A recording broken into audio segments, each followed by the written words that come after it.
బ్రహ్మైవేదం విశ్వమిదం వరిష్టం బ్రాహ్మణోన్యం న కించిద్ న సర్వం ఖల్విదం బ్రహ్మా ఇత్యాది శృతులన్నీ కూడా ఈ సత్యమునే పలుకుతున్నాయి. ఇందుకు విరుద్ధంగా చెప్పిన ఎడల ఏకమేవా ద్వితీయం బ్రహ్మ అనే శృతి భంగమై అద్వైత హాని వాటిల్లుతుంది. దీనికంటే వేరుగా ఎక్కడ ఏది చెప్పినా కూడా అద్వైతానికి హాని ఏర్పడుతుంది. అద్వైత మత ప్రతిపాదన ఆచార్యులకు ఆది శంకర్ల వారు ఆదిలో దేహమే నేను అనుకున్న వారిని చూస్తే సచేల స్నానం ఆచరించాలి అంటే అని చెప్పినప్పటికీ చివరికి యథా మృణ్మయో కుంభం తద్వత్ దేహోపి చిన్మయ అంటూ దేహము కూడా చిన్మయ స్వరూపముగు ఆత్మస్వరూపమే అని ఒప్పుకోక తప్పలేదు. మొట్టమొదటి అసలు దేహం నేను అనుకున్నాడంటే వాడు శవాన్ని మోస్తున్నవాడే. కాబట్టి దేహభావంతో ఉన్నవాడిని చూసినా కూడా తలకు నీళ్ళు పోసుకోవాలి మనం బట్టలతోటి అన్నంతగా ఉండేది అద్వైతంలో. మనం శవాలనే కదా మోస్తున్నాం, శవాన్ని మోస్తున్నాడు. దేహం నేనన్న వాడు కనిపించాడు అంటే బట్టలతో ఉన్న పళంగా ఆ బట్టలతో స్నానం చేసేయాలి. అద్వైతంలో అప్పట్లో అలా ఉండేదట. శంకర్ల వారు కూడా అదే ప్రతిపాదించారట. అసలు నిజంగా అంత కఠినమైన కండిషన్ ఉంటే అందరూ ఎప్పుడో మోక్షాన్ని పొందేదిరండి అని చెప్పినప్పటికీ కూడా చివరికి సరే అసలు అర్థం తెలిస్తే ఏముంది, యథా మృణ్మయో కుంభం తద్వత్ దేహోపి చిన్మయ. ఎలా అయితే కుండ నిండా మన్నే ఉందో అలాగా ఈ దేహం నిండా కూడా చిన్మయమే ఉంది అంటూ దేహం కూడా చిన్మయ స్వరూపముగా ఆత్మస్వరూపమేనని ఒప్పుకోక తప్పలేదు. నిజమే మరి. కానీ ఈ దేహం కూడా చిన్మయ స్వరూపమైన ఆత్మయే. కానీ మరి దీనికి నశింపు ఉంది, దీనిలో ఉన్నటువంటి చైతన్యానికి నశింపు లేదు. కాబట్టి ఇది నశించిపోయేది గనక ఈ నశించిపోయేదే చిన్మయము అంటే కుదరదు. చిన్మయం యొక్క చేరిక చేత దేహము కూడా చిన్మయమైంది అని మనం గ్రహించాలి ఇక్కడ. అంతేతో స్వయంగా దేహానికి చిన్మయత్వం లేదు. ఇదే అద్వైతానికి పరాకాష్ఠ ఉంది. అంచేత పరిపూర్ణ భావమునందు ఉన్నవి రెండు వస్తువులు. ఒకటి పరిపూర్ణము లేక ఎరుక. పరిపూర్ణమన్నా ఎరుకన్నా ఒకటే. పరిపూర్ణం ఒకటి తప్ప ఇతరమైన ప్రపంచమెల్లా తగ తెలియము నీ వెరుక నేనని మది లోపల. పరిపూర్ణమైన ఎరుక ఒక్కటి తప్ప మిగతాదంతా కూడా మరి తగనిది, ఈ ప్రపంచమంతా కూడా తగనిది అని నీవు ఎరుకవే అని మది లోపల తెలుసుకో అంటారు శ్రీ కృష్ణ దేశికేంద్రుల వారు. ఎరుక అంతా ఉంది, ప్రత్యేకించి ఎరుకను విడిచి ప్రపంచం అన్నది లేదు. కాబట్టి ఈ ప్రపంచమంతా, ఇతరమైన ప్రపంచమంతా కూడా నీ ఎరుక లోపలిదేనని నువ్వు తెలుసుకో అన్నారు కృష్ణ దేశికేంద్రుల వారు. అంటే ఏమిటి?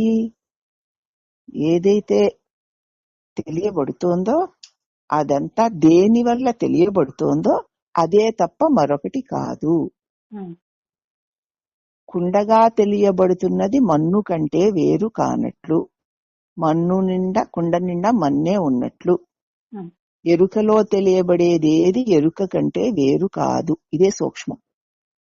కానీ అలా మనం చూడగలమా? చూడాలమ్మా, అదే కదా ఇప్పుడు బోధలు ఎందుకంటే చూడలేకపోతున్నాం గనక. చూడలేకపోతున్నాం కాబట్టి బోధలు. మిగతా ఏముంది? కుండను చూసి మట్టికుండా దానిలో ఏముందంటే పోసిన పదార్థాలని చెప్తారే తప్ప కుండలో ఏముంది అంటే పదార్థాలని చెప్తారు. కుండ నిండా ఏముంది అన్న దానిలో వేసిన పదార్థాలను చెప్తారు తప్ప కుండని గురించి ఎవరు చెప్పరు. మట్టే ఉంది అని ఎవరు చెప్పారమ్మా. మట్టి కుండ అంటారే గాని కుండ నిండా మట్టే ఉంది. నిండా అంటే అంతటా మట్టే ఉంది. నువ్వు లోపల అంటున్నావు చూడు, అక్కడ మట్టే ఉంది, వెలుపలా మట్టే ఉంది, పక్కలా మట్టే ఉంది కదా. కుండ ఎందు ఏముంది అన్నా దానిలో లోపల వస్తూనే చెప్తారు. కుండలో ఏముందన్నా లోపల వస్తూనే చెప్తారు. కానీ కుండలో మన్నే ఉంది, మన్నే కుండగా ఉంది. అవునా? తర్వాత దాన్ని వాడుకునే పదార్థాలను అడగలేదు ఇక్కడ. పదార్థాలను అడిగితే ఇప్పుడు మనం పదార్థాలను చెప్పాలి. మనకి ఆ లోపలున్న ఆ పాలో పెరుగో ఏదో దాని దృష్టే తప్ప దానికి ఆధారమైన కుండ దృష్టి లేదు. అలాగే ఆధారమైన చైతన్య దృష్టి లేక దాని తెలియబడే వస్తు రూప దృష్టే తప్ప మరి దానికి ఆధార వస్తు దృష్టి లేకపోవడం చేత మనం దాన్ని వేరుగా చూస్తున్నాం. ఇప్పుడు అర్థమైందా?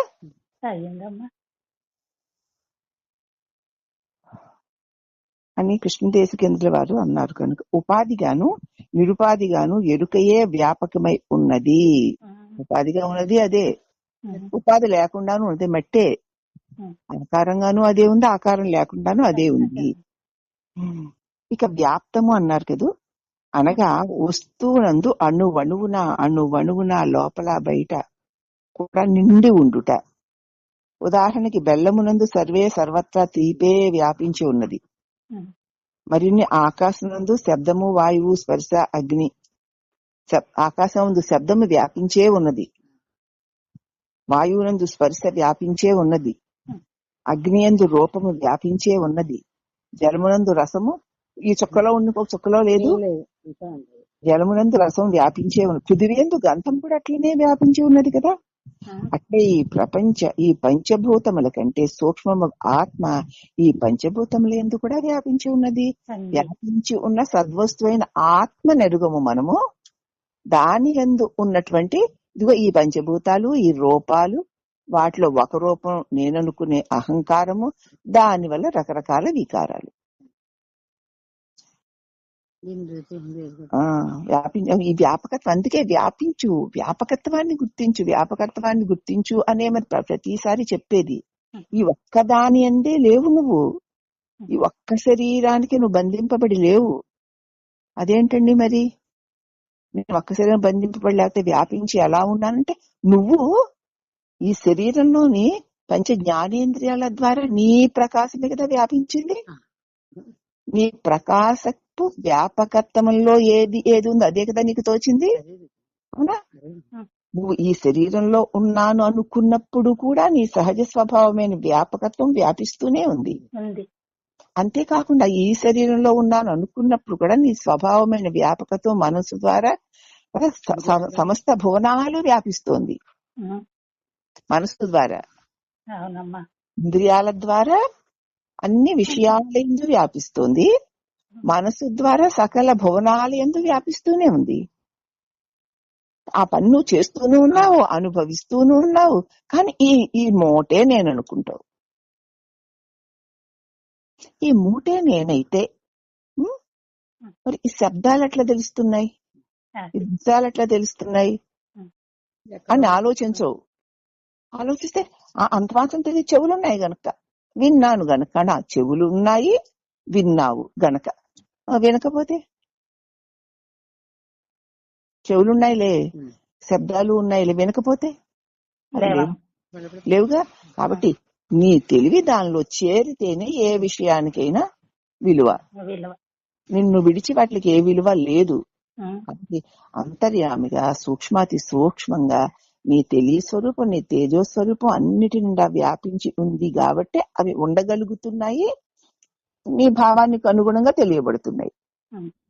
నువ్వేమో దాన్ని వదిలేసి ఆ ఉన్న వాటితో తిరుగుతూ ఉంటావు. ఇదే అజ్ఞానము అంటున్నారు. అందుకే వ్యాపకత్వం గురించి మాటికి మనం ధ్యాస పెట్టుకోవాలి.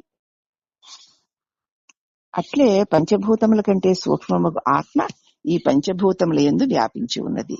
కనుకనే శృతి అణోరణీయాన్ మహతో మహీయాన్ అనగా ఆత్మ అణువు కంటే చిన్నదంటే అణువులో కూడా ఉంది. అణువు అని చూస్తే అంత చిన్నది. మహత్తు అంటే ఇంత చెప్పడానికి వీలైనది పెద్దదిగా నువ్వు చూస్తే అంత పెద్దదిగా కనపడుతుంది. అవునా? ఏది ఎవరికి? నాకే. ఎలా అనుకుని చూస్తే అలా తెలియదు. అలా అనుకుని చూస్తే నువ్వు లేకపోతే ఏమీ లేదుగా. లేదమ్మా. కాబట్టి మహత్తు కంటే పెద్దది అయి ఉన్నది అని అనుటలో ఆ పరమాణువులోనూ ఆ మహత్తుకు బయట ఆ మహత్తుకు బయటను కూడా ఆ ఆత్మయే వ్యాపించి ఉన్నది అన్న అర్థం తెలుస్తోంది కదా.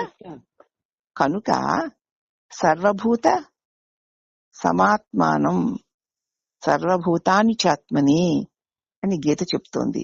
అంటే సర్వభూతములందు సమంగా నిండి వ్యాపించి ఉన్నాను అనగా సర్వభూతాలలోనూ నేను అనబడే ఆత్మ ఉన్నది. ఆ ఆత్మలో సర్వభూతములు ఉన్నవి. అవునా?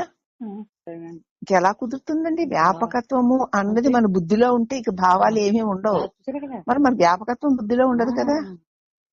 వ్యాపకత్వం లేక స్థూలత్వం ఈ చిన్న దేహంతో ఉండిపోయి దీంతో అవన్నిటిని తెలుసుకుంటాం. వ్యాపకత్వం వ్యాపకత్వం వ్యాపకత్వం. ఎందుకంటే వ్యాపించడం అంటే ఏది ఎప్పుడెప్పుడు ఎక్కడెక్కడ ఎలా తెలుసుకునే నేనున్నాను కాబట్టి ఆ నేనే వ్యాపించి ఉన్నటువంటి ప్రకాశాన్ని తెలివిని. ఆత్మలో సర్వభూతములు ఉన్నవి అని అర్థం. మహా సూక్ష్మాతి సూక్ష్మము ఆత్మయందు స్థూలముగు ఏ వస్తువు ఉందో, సూక్ష్మాతి సూక్ష్మమైనటువంటి ఆత్మయందు స్థూలములకు ఏ వస్తుజాలమంతా ఉన్నదో ఆ వస్తువుల యందు కూడా నీ ఆత్మస్వరూపము వ్యాపకమై ఉన్నది అన్నమాట.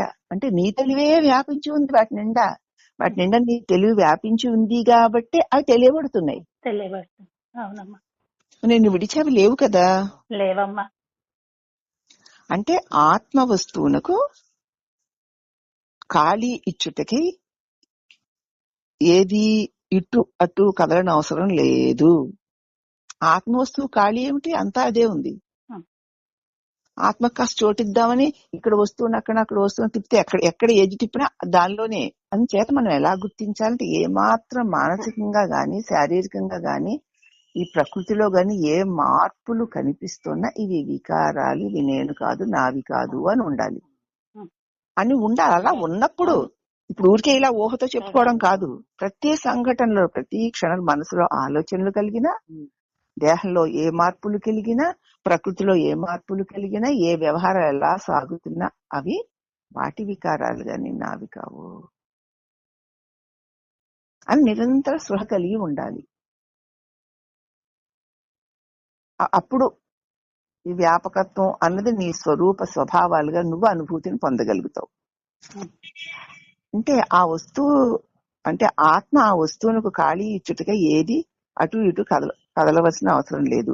ఇట్లు ఆత్మ సర్వవ్యాపకమైనా దానికి ఒక ఆవరణం ఉన్నది. అంతా వ్యాపించిందట కానీ ఒక ఆవరణ ఉందిట. ఆకాశము ఆవరణముగా కలిగి ఉన్నదని, దాని ఆవరణ ఏమిటంటే ఆకాశం. అంటే ఆకాశం హద్దు లేనిది. హద్దు లేనితనమే దాని ఆవరణ. సూది మాపడానికి కూడా సందులేని పరిపూర్ణమునందు, నిజంగా సూది మోపడానికి కూడా సందులేనంత పరిపూర్ణముగా నీ ఆత్మస్వరూపం వ్యాపించి ఉండగా ఆకాశం ఉండడానికి స్థానమే లేదు. ఆకాశం ఎక్కడుంది? అంతా అదే కదా. ఒకవేళ ఉంటే దాన్ని ఆశ్రయించుకుని ఆకాశం ఉండాలి. ఆకాశం అనగా దేశము లేక ప్రదేశము, దేశ కాలాతీతమైన పరిపూర్ణమని తెలుసుకోవాలి. ఆకాశం కంటే సూక్ష్మమగు ఆత్మ ఆకాశ ఆవరణమునందే ఉండగలదు గాని దానిని మీరి ఉండజాలదు. ఆవరణమునందే ఉండగలదు గాని దాన్ని విడిచి ఉండలేదు. ఎందుకంటే బెల్లమునందు గల తీపి బెల్లం యొక్క ఆవరణకు బయట ఉండగలదా? బెల్లం తీపి ఉందండి. బెల్లములోని తీపి వలె ఆత్మస్వరూపము బెల్లము నిండా ఉంది. బెల్లమును విడిచి తీపి లేదుగా. ఆకాశము ఆత్మయందే ఆకాశము ఉంది. ఆకాశము నిండా ఆత్మ ఉంది. ఎందుకంటే ఆకాశాన్ని విడిస్తే చైతన్యం తెలియబడదు. అవునా? బెల్లము అన్న పదార్థాన్ని విడిస్తే తీపి నువ్వు పొందలేవు. కాబట్టి బెల్లము అనే పదార్థము వంటిది ఆకాశమైతే తీపి వంటిది ఆత్మ. ఇప్పుడు అర్థమైంది ఆవరణ, అది ఆవరణ. ఉమ్. ఆత్మకి ఆవరణ కలదు అన్నారు చూడు, ఆవరణ ఇదే. అర్థమవుతుందా? ఆవరణ అంటే తెలిసిందండి. ఆకాశం అనగా దేశము లేక ప్రదేశము, దేశకాలాతీతమైన పరిపూర్ణము. ఆకాశము కంటే కూడా సూక్ష్మముగా ఆత్మ. ఆత్మ ఆకాశ ఆవరణమునందే ఉండగలదు గాని మళ్ళీ ఆకాశం అనే ఆవరణలోనే ఉండగలుగుతుంది. దానివల్లనే ఆకాశం ఉంది, మళ్ళీ ఆ ఆత్మ ఆకాశం అనే ఆవరణలోనే ఉంటుంది. దానిని మీరి ఉండజాలదు. ఎలాగంటే బెల్లం నందగల తీపి బెల్లం యొక్క ఆవరణముకు బయట ఉండలేనట్లు అని తెలుసుకోవాలి. అంటే ఆత్మ ఆకాశాలు రెండు తీపి బెల్లము వంటివి కదా. ఆత్మ ఆకాశం తీపి బెల్లంలాగా, తెలిసిందా? తీపి బెల్లము లాగా అవి రెండు విడిచి లేవు, తెలియవలను.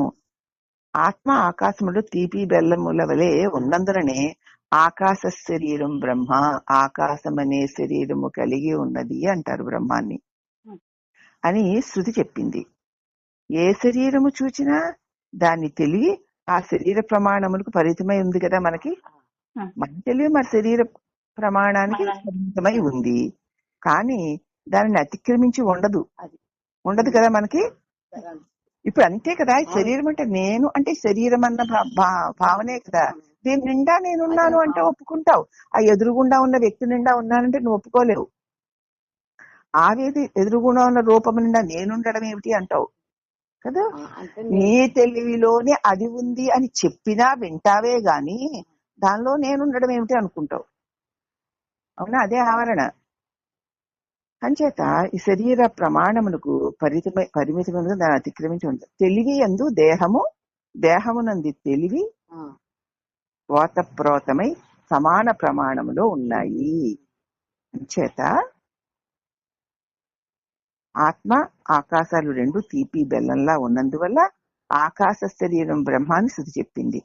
అలాగే ఏ శరీరాన్ని చూసినా దాన్ని తెలివి ఆ శరీర ప్రమాణమునకు పరిమితమయ్యే ఉంది, కానీ దాన్ని అతిక్రమించి ఉండజాలదు. తెలివి యందు దేహమునంది తెలివి ఓతప్రోతమై సమాన ప్రమాణముల చేత ఉన్నవి. ఉదాహరణ చెప్పండి ఒకటి. ఇప్పుడు ఈ దేహం నిండా ఆత్మ ఉంది అంటున్నా, తెలివి ఉంది. ఇప్పుడు మీ దేహం నిండా కూడా అదే ఉంది కదా. మరి అలాగా ఉంది అన్నదానికి ఒక రుజువు చెప్పండి. మీ శరీరము నిండా ఆత్మ ఉన్నది అన్నాక రుజువు చెప్పండి.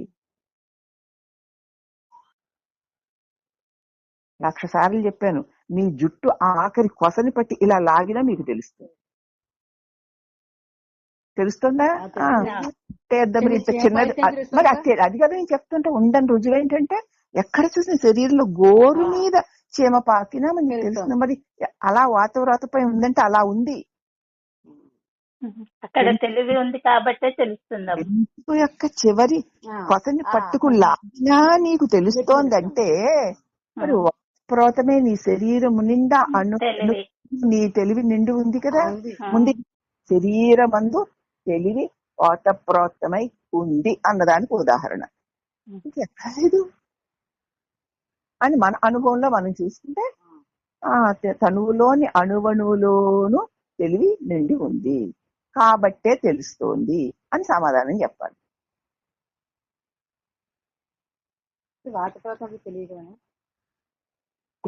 ఇందా పైన అంతా నిండిపోయింది.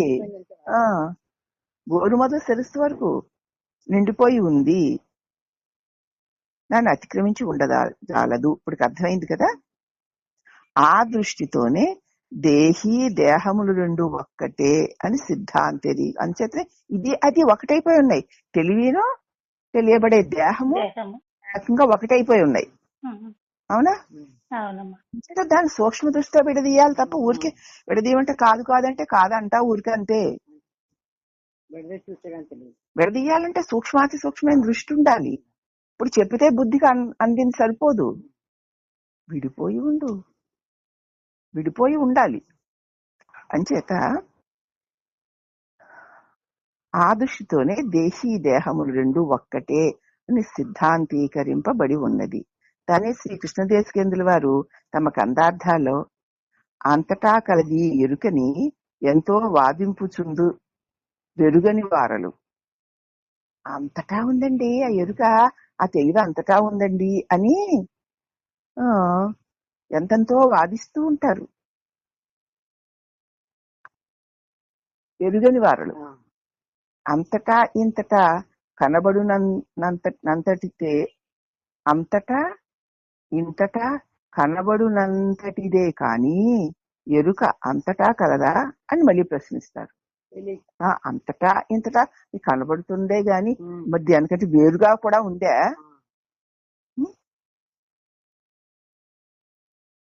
కనబడి నా దృష్టికి ఎంత, నా తెలివి నా కంటి ద్వారా ఎంతవరకు వెళ్ళిందో అంతవరకే కదా కదా మరి.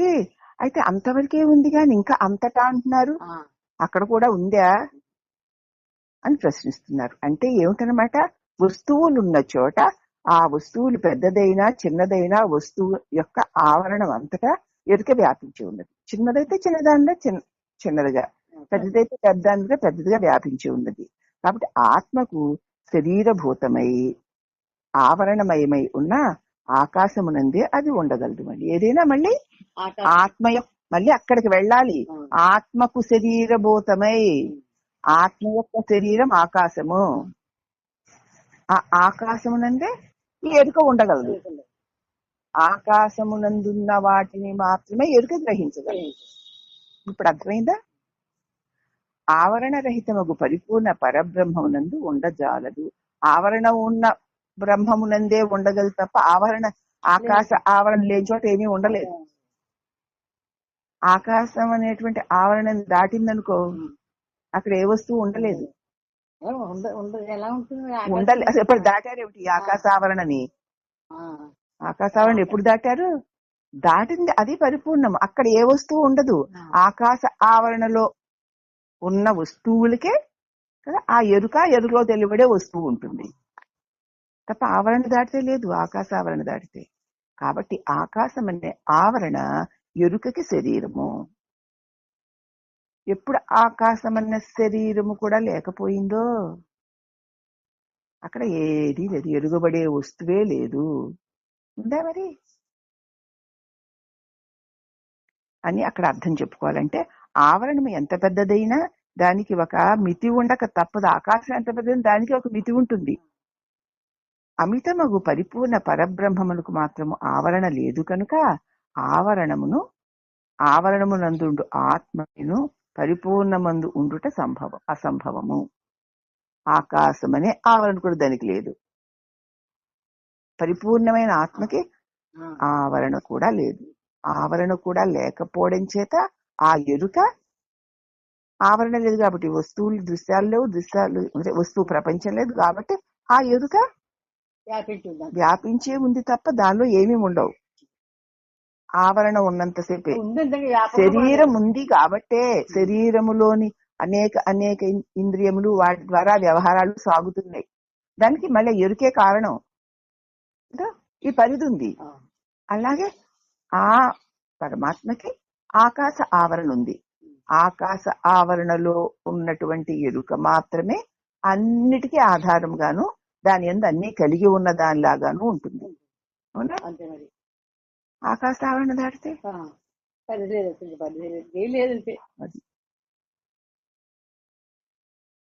కనుక ఆవరణమునందు ఆత్మయును పరిపూర్ణమందు ఉండుట అసంభవము అని తెలుసుకొనవలసి ఉంది. కానీ ఇది చాలా సూక్ష్మము కనుక ఆవరణ రహితమగు ప్రతి వస్తువునందు ఆత్మ వ్యాపకమై ఉన్నది. ఆవరణ రహితమగు ప్రతి వస్తువునందు ఆత్మ వ్యాపకమై ఉన్నది. ఉందంతే, ప్రతి వస్తువునందు ఉంది. కానీ ఆవరణ రహితమగు పరిపూర్ణందు మాత్రము ఎరుక గాని, ఎరుక యొక్క వ్యాపకత్వం గాని ఏమీ లేవు. ఏమున్నాయి ఇంకా దానిలో ఏమున్నాయి? ఏమీ లేవు. ఇట్టి పరిపూర్ణ మెరుకలను బోధించు గురుమూర్తికి ఇవే ఎరుకని, దాని పరిపూర్ణత్వాన్ని.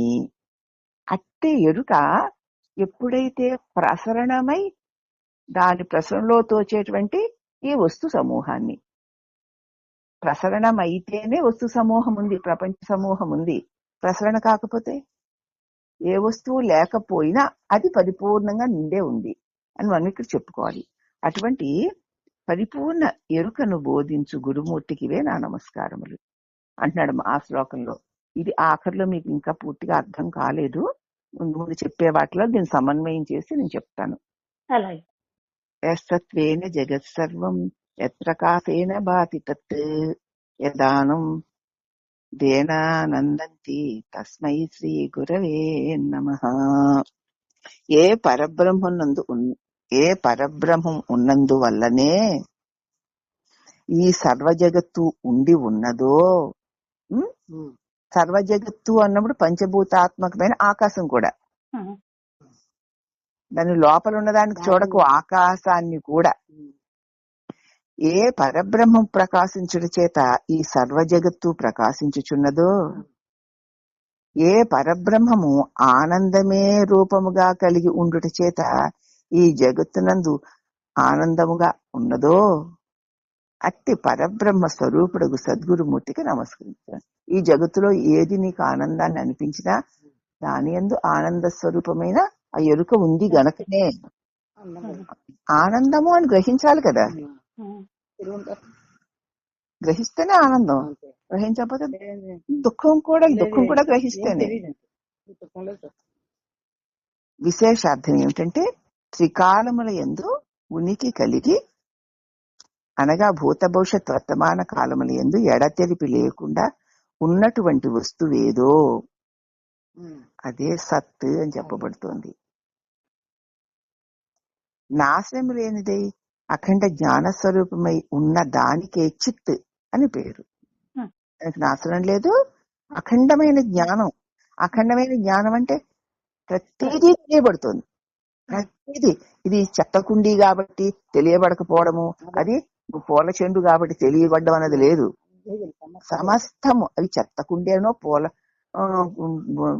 గుత్తనో నువ్వు దానికి తగిలించి చూడాలి తప్ప ఆ సూర్యుని యొక్క ప్రకాశానికి ఏది అది ఇదని ఏం భేదం లేదు కదా. అందుచేత అఖండ జ్ఞాన స్వరూపమే ఉన్నదానికి చిత్ అని పేరు. అఖండ ఆనంద స్వరూపం ఉండడం చేత ఆనందము అంటారు. కాబట్టి బ్రహ్మమునకు ఈ సల్లక్షణ అంటే సత్ యొక్క లక్షణము, చిల్లక్షణ అంటే చిత్ యొక్క లక్షణము, ఆనంద లక్షణము స్వరూప లక్షణములుగా నిర్ణయింపబడ్డాయి. కాబట్టి ఆ యొక్క పరబ్రహ్మం యొక్క లక్షణాలు సచ్చిత్ ఆనందాలే లక్షణాలు దానికి. కనుక ఈ బ్రహ్మమునకు సచ్చితానంద బ్రహ్మమని పేరు. ఇప్పుడు ఒకసారి మనం చూద్దాం. ఎప్పుడైతే సచ్చిదానందమైన పరమాత్మ అంటున్నాం కదా, అన్నప్పుడు సత్ అంటే ఎప్పుడూ ఉండేది అంటాం కదా. ఎవరున్నారు? నేనే కదా. వెంటనే సత్ అనేసరికి నేను నాకు గుర్తు రావాలి, సత్ అని. చిత్ అన్నారు, ఆ బ్రహ్మం చిత్తు కాదు, నా చేతనే అన్ని తెలియబడుతున్నాయి కదా. చిత్ అనేసరికి నేనే అని తెలియబడాలి. ఆనందము అనేసరికి నేనే తెలియబడాలి. ఆనందంగా ఉంది అంటే నేనున్నాను అని తెలియబడాలి. అంటే సచ్చిత్ ఆనందం అనేసరికి ఆ మూడు లక్షణాలు నీలోనే నీవే అయి ఉన్నావన్న అనుభవం నీకు రావాలి. వాణి అనేసరికి ఆ నామము, ఆ రూపము, అవయవాలతో కూడిన ఆకారము గుర్తొస్తాయి కదా. వస్తాయా? అవన్నీ దాని లక్షణాలు కదా. అలాగే సచ్చితానందం అనేసరికి ఆ లక్షణాలు కలిగిన నీవే నీకు గుర్తు రావాలి. ఈ దిమ్మ మాత్రం ఎంత బాగా గుర్తొస్తుందో అర్థమైందా? నిద్రలో లేపి నువ్వెవరని అడిగినా కూడా సచ్చిదానందం అని చెప్పాలి అని అన్నారు కదమ్మా. నిద్రలో లేపి నువ్వెవరు అంటే నేను బ్రహ్మ అని అనాలి. మనం నిద్రలో లేపి అడిగినా కూడా మనం వాడేనో చెప్తాం. అంతలా దీంతో తాదాత్మ్యం కలిగి ఉన్నాం, దీని మీద విశ్వాసం కలిగి ఉన్నాం, దీని మీద అభిమానము, ప్రేమ, మమకారము కలిగి ఉన్నాం. ఆ కలిగి ఉండడాలే కట్టేసుకోవడాలి. శృతి అంటోంది, యతో వా ఇమాని భూతాని జాయంతి ఏన జాతాని జీవతి యత్ప్రయం త్యభి సంవిశంతి తద్విజిజ్ఞాసర్వ సర్వతః బ్రహ్మణేతి. అంటే దేని నుంచి ఈ సర్వభూతాలు పుడుతున్నాయో, పుట్టి దేనియందు ఉండి పెరుగుతున్నాయో, రూపముల మార్చుకుని తిరిగి మళ్ళీ దేనియందు ప్రవేశిస్తున్నాయో అది ఏ బ్రహ్మమని తైత్తిరీయోపనిషత్తు చెప్తోంది. దేనియందు ఇది పుట్టిందో, పుట్టి దేనియందు పెరుగుతోందో, దేనియందు ఈ రూపమును మార్చుకుని మరి దేనియందు చేరుతోందో అదే బ్రహ్మము. అదేమన్నా కనపడుతోందా మనకి? అది కనపడదు, వినపడదు, స్పర్శకు అందదు, రుచికి అందదు, వాసనకు అందదు, నీ మనసుకి కూడా అందదు. కానీ దాని నుంచే ఇది వచ్చింది. అదే బ్రహ్మము అని తాత్పర్యం. అంటే కారణ స్వరూపమైన బ్రహ్మం దాని కారణంగా, బ్రహ్మం యొక్క కారణంగా, కారణ స్వరూపమైన బ్రహ్మం యొక్క లక్షణములు చెప్పుకున్నాం కదా. బ్రహ్మ యొక్క లక్షణాలు కార్యరూపముగు ఈశ్వర జీవ జగత్తుల యందు ఉండక తప్పదు. దాని లక్షణం దీనిలో ప్రతి అణువులోనూ ఉండాలి, ఉండక తప్పదు. అది ఇది ఉండలేదుగా, ఉండలేదు కదమ్మా, ఉండక తప్పదు. అంటే మనం ఉన్నట్టేగా. మరి నీకేమనిపిస్తుంది? ఎక్కడ సచ్చిత్తానందం కనపడుతుంది ఏంటి? రూపంతో చూస్తే రూపంలో కనబడుతున్నాయి. సచ్చిదానంద లక్షణములు జగజ్జీవేశ్వరుల యందును కనిపిస్తాయా అండి? ఎలాగండి? జగత్తు యందు జీవేశ్వరుడు, జీవుడు యందు ఈశ్వరుడు యందు కూడా సచ్చిదానంద లక్షణాలు ఉన్నాయా?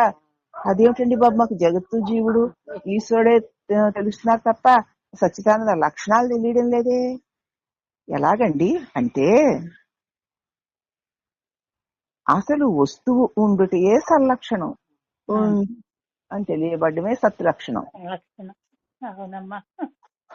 ఆకార వికార రూప పరిణామాదుల చేత అది తోచబడుతోంది, తెలియబడుతోంది అంటే అది చిత్ లక్షణం. ఆకార వికారాలతో కనబడుతోందంటే చిత్ లక్షణం. ఆ వస్తువు యొక్క ప్రయోజనంను పురస్కరించుకొని ఆ వస్తువు దేనికోసం నువ్వు కోరుతున్నావో దాని ప్రయోజనం పురస్కరించుకుని దాని ఎందుకు ఏర్పడి ప్రియమే మోదము. ఫలానా దానికోసం అది నాకు ఉపయోగపడుతుంది, అదంటే నాకు ఇష్టం, అదంటే నాకు ఆనందం, దానికోసం నా తాపత్రయం. అవునా? మరి అక్కడ దానికోసం నువ్వు దేనికోసం? ప్రీతి కోసం. ఆ వస్తువుని ఎందుకు కోరుతున్నావు అంటే ప్రీతి కోసం, నా ప్రీతి కోసం.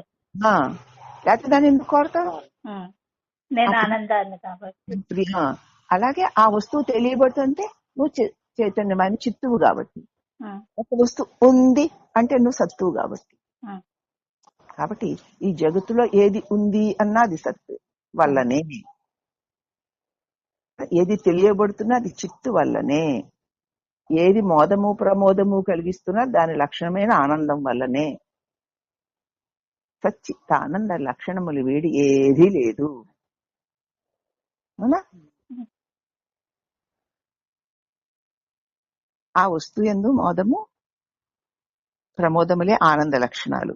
ఎందుకు? ఆ వస్తువు యొక్క ప్రయోజనం మనకి ఎందుకు కోరికలుగుతున్నా ఆ వస్తువు యొక్క ప్రయోజనం ఉంది గనక నీకది, దాని వల్ల నువ్వు ఆనందిస్తావు గనక అది కోరబడుతుంది. అవునా? ప్రయోజనాన్ని పురస్కరించుకొని దాని మీద నీకు ప్రీతి ఏర్పడుతుంది. ఆ ప్రియము మోదము ప్రమోదమును అవే ఆనంద లక్షణాలు. ప్రతి ప్రాణి కూడా ఆ ఆనందం కోసమే కదా ప్రయత్నం. ఆనందం అన్నది తాను ఎరుగకపోతే, తన ఎందు లేకపోతే ఆనందం కోసం వాడు వెతకడు కదా. నీకు నువ్వు ఎందుకు వెతుక్కుంటావు? ఏ ప్రాణి వాడు ఆనందం కోసం వెతుకుతున్నాడంటే ఆనందం అంటే వాడికి అనుభవంలో ఉంది, దాన్ని గుర్తు పెట్టుకుని దానికోసం అది లేని ఈ జగత్తులో వెతుకుతున్నాడు. పాపం వీడి వెతుకులాటలన్నీ ఆనందం కోసమే, కానీ అక్కడ అవి లేవని వాడికి తెలియట్లేదు. తానే ఆనందం తెలిసి ఇంకెందుకు వెతుకుతాడు? అది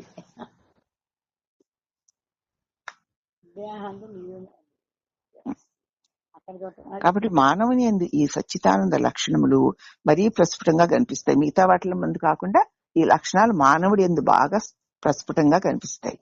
ఎలాగంటే తన పరిసరాల యందు సర్వత్రా సర్వులు జాతిమత కుల ధన విద్య వయోరూప నీచోత్తమాది తారతమ్యము లేక ఏమియూ లేకనే మరణముల పాల్గొచున్నను. చూసుకో, అది మానవుల యందు చక్కగా ఇంకా ఎక్కువగా ప్రస్ఫుటంగా ప్రకాశిస్తోందిట. ఎలాగంటే తన చుట్టుపక్కల వారు, తనకు తెలిసిన వారు, వారందరూ కూడా సర్వత్రా సర్వులు జాతి మత కుల ధన విద్య వయో రూప నీచ ఉత్తమాది తారతమ్యాలు ఏమీ లేకుండానే మరణాల పాలైపోతున్నను. నేను మరణించాను అని అనుకుంటాను. తెలుస్తుంది, వాడు తెలుస్తున్నారు. వారట అదిగో ఆ శాఖ వాళ్ళ పేటలో పలానా వాడిట చచ్చిపోయట పాపం అంటారు. అలాగే ఆ బ్రాహ్మణుల ఇంట్లో పలానా అయినట అయ్యో పాపం అంటారు. ఇలా ఈ కాంపిటీషన్ కులాలు మతాలు అలాగే అన్ని జాతి మత కుల భేదములు లేకుండా తనకి పరిసరాలలో ఎవరెవరైనా సరే మరణము పాలవుతుంటే ఆహా వాళ్ళు చచ్చిపోయారు వీళ్ళు చచ్చిపోయారు అయ్యో పాపం అంటాడే గాని తాను మాత్రము ఇంతలో చచ్చిపోతానేమోనన్న భయము కొంచెం కూడా రేపటిదాకా బతుకుంటాను ఎంత ఆశ ఎన్నిసార్లు తింటాను ఎప్పటికి చావుకోవాలి అనుకుంటారు మీరు. లేదమ్మా ఇప్పుడు తెలుస్తుందమ్మా వాస్తవాన్ని చావుకోలేమిటి వీడు అనుకుంటా. కానీ వాళ్ళు చచ్చిపోయారు వీళ్ళు నువ్వేమవుతావు ఏం తెలుస్తుంది అది మాత్రం ఉండదు. ఎందుచేత తాను మాత్రం ఇంతలో చచ్చిపోదునేమోనన్న భయము కొంచెం కూడా లేదు. ఎంతసేపు జగతి విషయాల్లో తిరుగుదాం, అక్కడేదో ఉంది ఇక్కడేదో ఉంది పొందుదాం అనుకుంటాడు తప్ప తాను ఎంతసేపు ఉంటాడో వాడికే తెలీదు. తను చస్తాడు అన్న సంగతి వాడికి గుర్తుకు రాదు. ఏ మాత్రము తనకు తోచబడకపోవటియే కాకుండా ఇంకా ఎంతో కాలం తాను బతుకుతాను అని భ్రాంతి పొందుతూ ఉండడానికి కారణం ఏమిటి? సత్తు కాబట్టి. చచ్చిపోతున్నా చూస్తూనే ఉన్నావు కదా, చూస్తున్నావే అయ్యో పాపం అంటున్నా బుడిబుడి దీర్ఘాలు ఏడుస్తున్నావు. కానీ నేను చచ్చిపోతానని ఎందుకు అనుకోవు? అసలు వాడు బుద్ధికి కూడా ఎందుకు తోచదు అంటే తన స్వరూప లక్షణమునందు తాను త్రికాలావాద్యుడుగు సత్స్వరూపమై ఉన్నాడు గనుక తన నిజస్వరూపము 3 కాలాలలోనూ పోనిదై ఉండడం చేత పోతాను అన్న భావన రాదు. నీ స్వరూపం నందు మరి ఉంది కదా సత్ పోనిది. నీ స్వరూపంలో ఉన్న లక్షణం వల్ల అవి పోతాయి ఇవి పోతాయి అనుకుంటాడు గాని ఆ లక్షణం వల్ల నేను పోతాను అనుకోడు కదా. వాళ్ళు చచ్చిపోతారు వీళ్ళు రేపే నేను చచ్చిపోతానేమో అనుకోడు. నూరి పోసి కషాయం గొంతుకులో పోసినా నేను చచ్చిపోతాను అనుకోడు. ఎందుకంటే తనలో ఉన్నటువంటి సత్ లక్షణం వల్ల సహజ స్వరూప లక్షణం. అందుకే చచ్చిపోతానేమో అన్నటువంటి భావన కలగదు. అన్ని చచ్చిపోవడం చూస్తూ ఉన్నా సరే ఆ కారణము చేతనే అని చెప్పుకోవాలి. మరి ఇంకా అందుకే నేను చచ్చిపోతాను అనిపించదు. మా సహజ లక్షణం లోపల ప్రకాశిస్తూనే ఉంది. నువ్వు అసహజమైన దానిని పట్టుకొని ఉన్నను నీ లోపల నుంచి సహజ లక్షణం ప్రేరణ కలుగుతూనే ఉంది.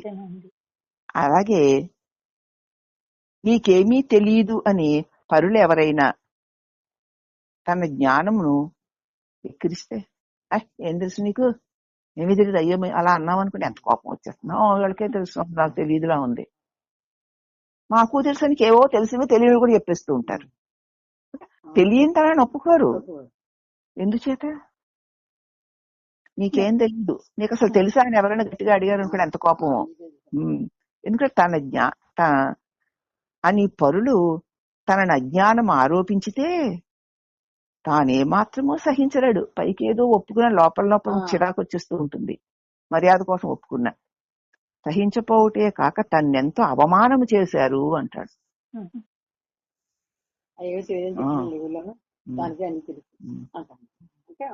అవి నోరెట్టుకు వాగేస్తుంది కాబట్టి తెలిసింది అనుకుంటుంది. మనకు తెలియదు అనుకుంటే మనం చాలా మౌనంగా ఉంటాం, అన్నీ మాకు తెలుసు. ఆవిడ నోరెట్టుకు వాగుతుందంటే అని కూడా అనుకుంటాం. కానీ అందుకే నాకు తెలియకపోతే నాకు తెలియదు అని ఒప్పుకోగలగాలి. తెలుసున్నట్లుగా మాట్లాడకూడదు. కానీ అహంకారం తెలుసు కదా, అదే కదా, ఇదే కదా అంటుంది తప్ప నాకు తెలియదని గట్టిగా ఒప్పుకుంటున్నా. ఎందుకంటే లోపల ఆ సత్తు లక్షణం, చిత్త లక్షణం ఉండడం చేత ఆ లక్షణం వల్ల తెలియని విషయాన్ని కూడా తెలుసు అనే అనుకుంటుంది తప్ప తెలియదని ఒప్పుకోదు. ఆ లక్షణం ఆ ప్రేరణ ఇస్తుంది. అని చేత తనెంతో అవమానించారు అని భావించుటకు, మరియు తనకు తెలియనిదంటూ ఏది ఉండరాదని సర్వము నేనే తెలుసుకో, నాకు తెలియదంటే ఏముండకు, నాకు అది తెలిసి ఇలా తెలుసు అలా తెలుసు, అన్నీ నాకు తెలుసు, నేను తెలుసుకోగలను, నాకు మాత్రం తెలియదేమిటి అని ఆకాంక్షిస్తూ ఉంటుంది. ఎందుకంటే స్వరూప స్థితి యందు తన అఖండ జ్ఞాన స్వరూపుడు చిత్స్వరూపుడై ఉన్నాడు గనుక. నీ స్వరూపం అది, ఆ లక్షణమే నీ స్వరూపము కాని దాన్ని నువ్వు పట్టుకు తిరుగుతుంటే దానిలోంచి కూడా అదే చిమ్ముతోంది బయటికి, అదే చిమ్ముతోంది. సర్వకర్త సర్వావస్థల యందు ఆనందము మాత్రమే కోరుకుంటూ అందు నిమిత్తమై ఎట్టి పాపకార్యములైనను ఆచరించుటకు వెనుకాడపోవట కారణం ఏమిటి? ప్రతి ప్రాణి ఆనందాన్ని వెతుక్కుంటేనే కదా నేను దుఃఖంగా ఉండాలని అనుకోడు కదా, ఎప్పుడు నేను దుఃఖంగా ఉండాలని అనుకోడు కదా.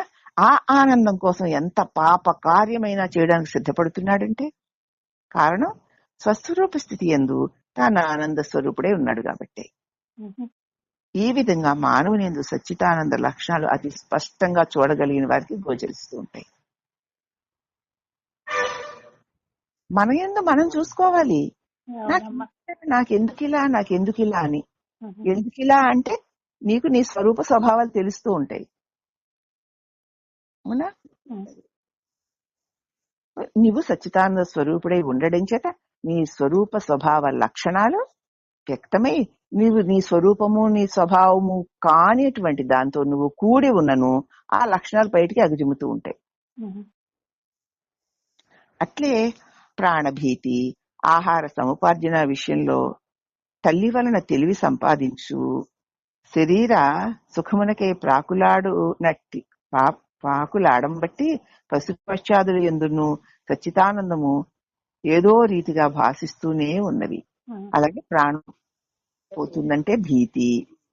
ఆహార సముపార్జన విషయంలో తల్లి వల్ల తెలివి సంపాదించుకుంటూ, జంతువులు అలాగే కదా, తల్లి వల్లనే ఆహారం ఎలా తినాలి అక్కడ దొరుకుతా నేర్చుకుంటూ శరీర సుఖం కోసం ప్రాకులాడుతున్నటువంటి పశుపక్షాదుల యందును ఆ సచ్చిదానంద లక్ష్యములు ఏదో ఒక రీతిగా కనపడుతున్నా ఇంకా చూడగలిగితే ఎందుకు అది చచ్చిపోతా అంటే చీమ కూడా ఎందుకు ఒప్పుకోదు? అక్కడ దానికి చావు లేని లక్షణం, చావుని అంగీకరించనివ్వదు. అర్థమవుతుందా? అవుతుందమ్మా. సచ్చిదానంద స్వరూపము బ్రహ్మమే సగుణ రూపంలో ఈశ్వరుడు అనిపించుకుంటూ ఉన్నందున ఈశ్వరుని యందు సచ్చిదానంద ప్రతీతిని గురించి అభివర్ణించవలసిన పనే లేదు. ఇంక ఈశ్వరుడి యందు నిండా ఉన్నది అదే కాబట్టి ఆయన వర్ణించక్కర్లేదు.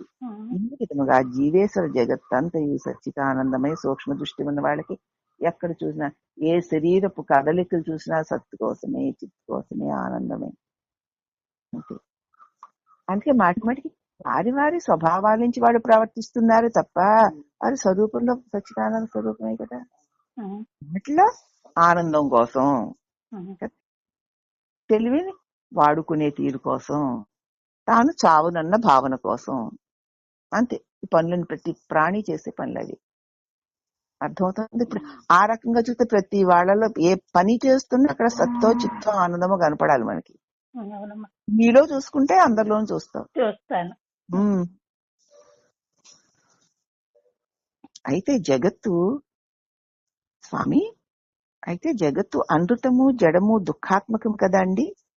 దానిని కూడా సచ్చిదానమని అనడానికి చెల్లుతుందంటారా? మరి అనృతము జడము అంటున్నారు కదండి, దుఃఖం అంటున్నారు కదా, అసత్తు జడ దుఃఖములు కదా. మరి దాన్ని కూడా మీరు సచ్చిదానందం అని చెప్తున్నారు. అలాంటి చెల్లుతుందా?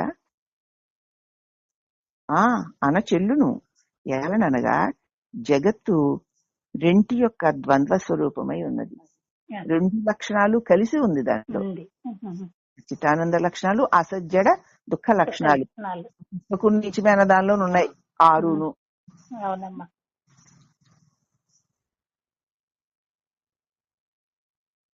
ఆ రెండింటి యొక్క ద్వంద్వ స్వరూపం ఇది. సత్య అనృతాలు, సత్యము అసత్యము, చిత్తు జడము, ఆనందము దుఃఖము అను ద్వంద్వ లక్షణములు కానవచ్చుచున్నవి. ఎందుచేత దేనికైతే అసజ్జడ దుఃఖ లక్షణములై ఉన్నవో దానితోనూ సత్ చిత్ ఆనంద స్వరూపుడైన తాను అసజ్జడ దుఃఖములతో కూడినటువంటి దానితో చేరిక కలిగి ఉండడం చేత. అంతేనా? దేహంలో నేను ఉండటం వల్ల ప్రకృతి పురుషం చేయవ విద్యనాంసి. ప్రకృతి అంటే అసజ్జడ దుఃఖ లక్షణములు కలిగినది కదా. పురుషుడు అంటే సచ్చిత ఆనంద లక్షణములు కలిగిన వాడు. కలిసి కదా ఇప్పుడు ఈ జీవనం. అవునా? వివేకవంతుడు తన నిజస్వరూపమైన సచ్చితానంద లక్షణాలను అసజ్జడ దుఃఖమైన ప్రకృతి లక్షణాల నుంచి వేరు చేసి చూసుకుంటాడు. అందుకనమాట దీని మీద ఇంత నాకు ఆదరణ, దీని మీద ఇంత ప్రేమ. అందుకనమాట దీని యందు నేను సచ్చితానంద లక్షణాలు కలిగిన నేను ఉండుట చేత ఇది నాకు ఇంత ప్రియమైంది అయ్యింది. ప్రతి ఒక్కడికి ఎందుకు ప్రేమ అవుతాను? అందుకే వాడు కురూపి కుష్టివాడైనా వాడి శరీరం మీద వాడికి ప్రేమే. దాని అది పోతుందేమో అని భయమే. మరి ఎందుకు? దాని మీద సచ్చిదానంద లక్షణాలు ఉన్నాయి గనక.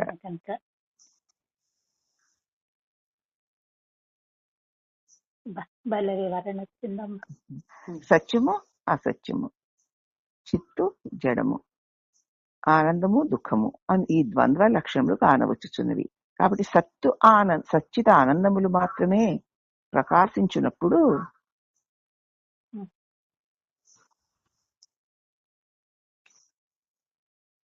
దాన్ని బ్రహ్మం అన్నారు. అంటే సచ్చితానంద లక్షణాలతో కూడి ఉంటే బ్రహ్మం అన్నారు. అసత్తు జడ దుఃఖాత్మకంగా ఒక దృక్కోణములో గానవచ్చు జగత్తునందు ఈ సచ్చితానంద లక్షణములు గర్భీభూతమై ఉన్నాయి. అసత్తుగాను జడంగాను దుఃఖంగాను ఒక దృష్టిలో చూడబడుతున్నప్పుడు ఈ జగత్తునందు మళ్ళీ సచ్చితానంద లక్షణాలు నిగూఢంగా ఉంటాయి. అంతే. అది వెలుపలికి వ్యక్తం కాక ఈ నామరూపాల ద్వారా వ్యక్తమవుతూ కనిపిస్తూనే అవ్యక్తంగా ఉంటాయి. ఇక్కడ ఈ అసత్య దుఃఖాలు శాస్త్రాలు అనుకుంటున్నాడు కాబట్టి శాశ్వత వస్తువు తానే అయి ఉండి కూడా ఎరుగని కారణంగా అది గుర్తింపబడ్డం లేదు. అస్థి భాతి ప్రియం రూపం నామచేద్యం స పంచకం ఆద్యత్రయం బ్రహ్మరూపం జగద్రూపం తతోద్వయం. అస్థి భాతి ప్రియము రూపము నామం అను 5 అంశములతోటి అస్థి భాతి ప్రియము అంటే సచ్చిదానంద లక్షణాలవి. ఉంట, ప్రకాశించుట, ఆనందముగా ఉండుట. ఇవి 3 బ్రహ్మ లక్షణములనిన్ని, నామరూపములు 2 జగత్ లక్షణములనిన్ని చెప్పబడ్డాయి. అవునా? కలిసి కదా ఉన్నాయి ఇప్పుడు. మరి కలిసే ఉన్నాయి. అయితే నామరూపాత్మకము జగత్తునందు ఈ 5 లక్షణాలు కనబడుతూనే ఉన్నాయి. జగత్తు నుండి 5 ఉన్నాయి, కానీ ఆ 3 మనం కనపడవు. నామరూపాదులు భ్రాంతికారకములై ఉన్నందున అనృత జడ దుఃఖ స్వరూపముగా కూడా ఈ జగత్తు వస్తుంది. కాబట్టి నామరూపాలు భ్రాంతిని కలిగించేవై ఉండడం చేత ఆ సత్యము జడము దుఃఖముగా ఈ జగత్తు తోస్తుంది. ఏ రూపముగా ఏ నామముతో తోచబడినా, ఎప్పుడైనా ఎక్కడైనా ఏ నామంతో ఏ రూపంతో తెలియబడినా మొత్తమంతా బ్రహ్మస్వరూపమే. ఆ తెలియబడ్డ అన్నంలో ఉంది.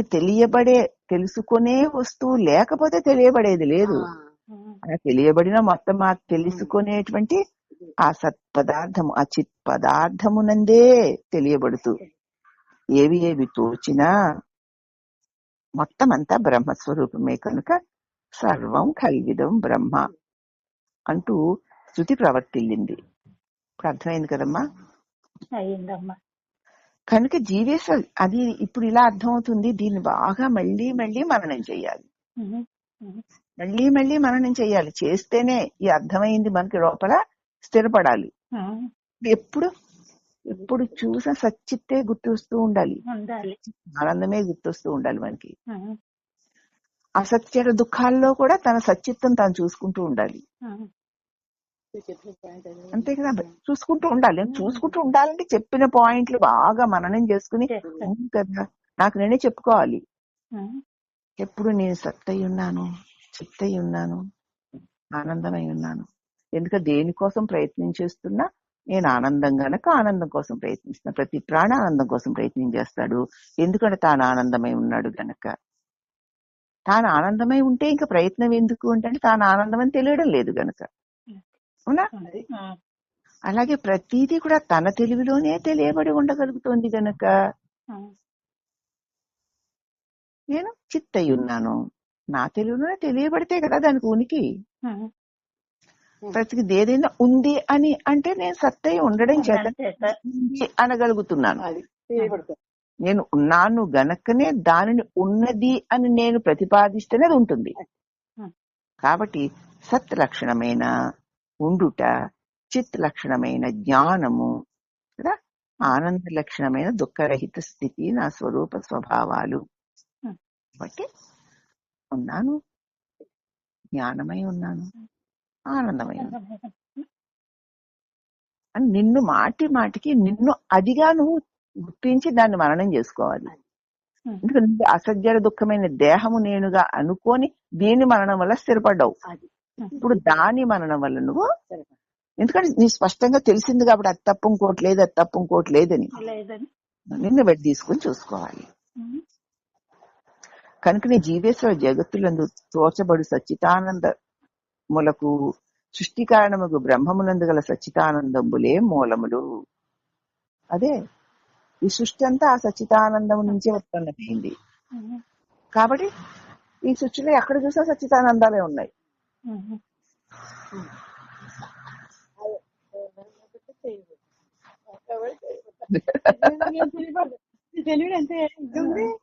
నీకు తెలియలేదంటే మరి తప్పు.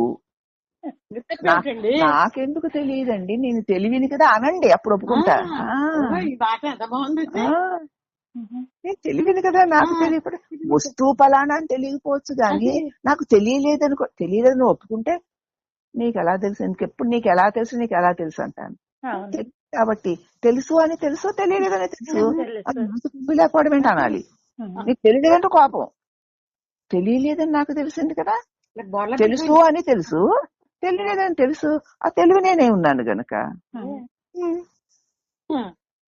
మరి ఇప్పుడు ప్రతివాడు ఏదైనా వాదించినా కూడా వాడు తెలివై ఉన్నాడు గనుకనే తెలుసని తెలియలేదని అంటాడు.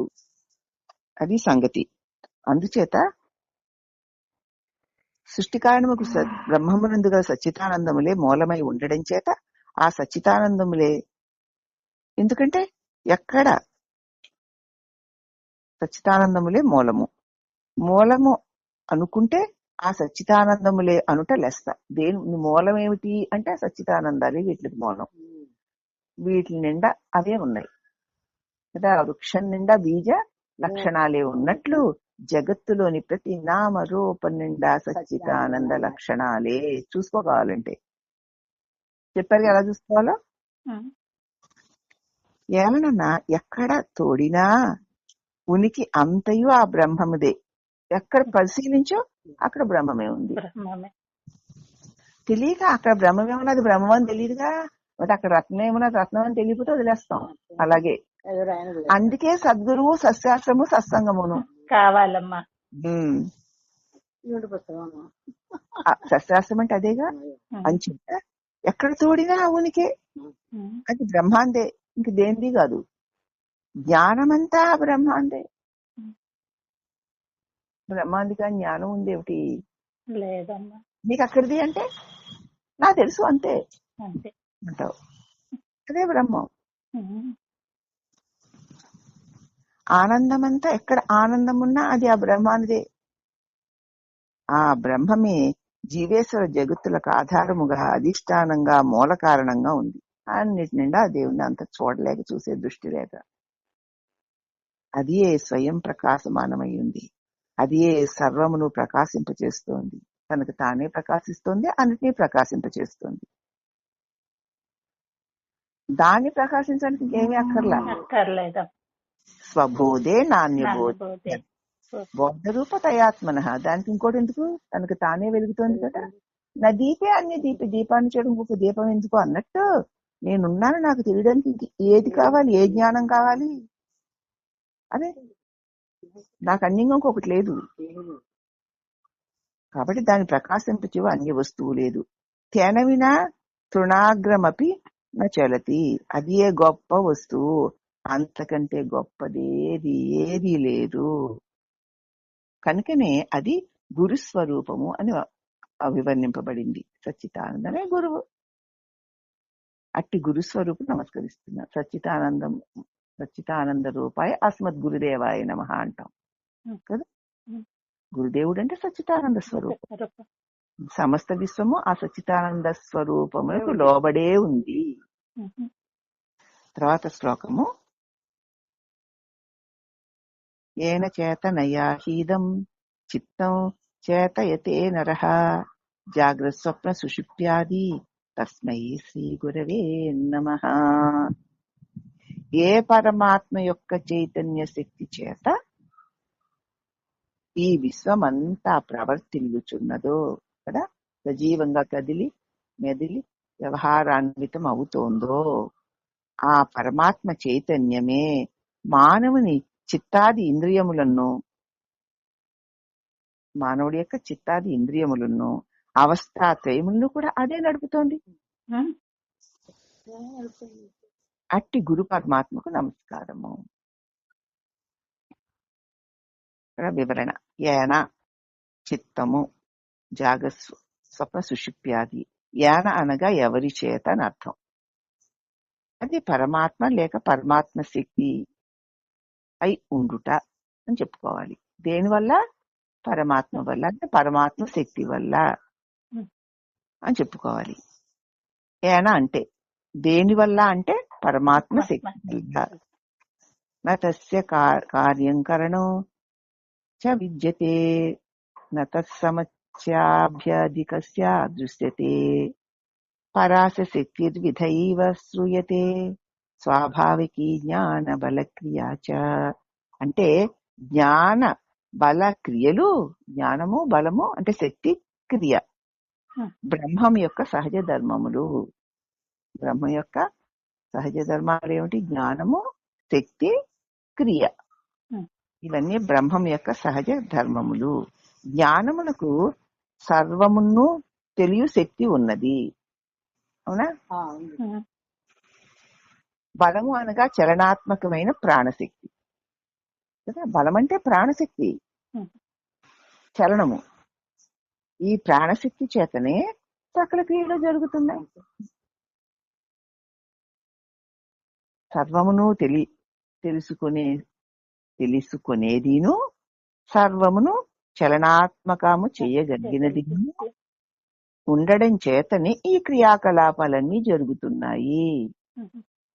కనుక జ్ఞాన బల క్రియలు మూడును ఆ శక్తి యొక్క సమాంతరాలే.